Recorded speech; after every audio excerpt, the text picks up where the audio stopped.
এবারের দুর্গাপুজো আমাদের কলকাতাতে কাটানোর সৌভাগ্য হয়েছিল।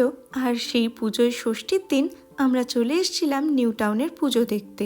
চারিদিকে অসম্ভব সুন্দর আলোয় ঝলমল করছে, আর প্যান্ডেলটাও বানিয়েছিল একদম অন্যরকম। ভেবেছিলাম ষষ্ঠীর দিন হয়তো ফাঁকাই হবে, কিন্তু গিয়ে দেখি মারাত্মক ভিড়। আর ওদিকে দেখুন না, সবার হাতেই মোবাইল। কয়েকদিনের জন্য বানানো এই প্যান্ডেলটা এইভাবে এই মোবাইল ক্যামেরায় তোলা ছবি আর ভিডিওতেই থেকে যাবে সারা জীবন। সম্পূর্ণ বাঙালির ছোঁয়ায় লাল পাড়, সাদা শাড়ি আর শিউলি ফুলের মেলবন্ধনে অসম্ভব সুন্দর এক পরিবেশ তৈরি হয়েছিল। আর রনির তো এবছর ছিল প্রথম প্যান্ডেল হপিং, কিন্তু বেচারা ওই ভিড়ের মধ্যে হাঁটতে তো পারছিলই না। তাই দেখুন না কোথায় গিয়ে উঠে বসেছে। তবে মনে হয় সব থেকে ভালো বোধহয় ওই দেখতে পেয়েছে।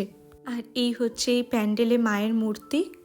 পেরিয়ে আবার মেলার মধ্যে এরকম একটা ট্রামও দেখলাম।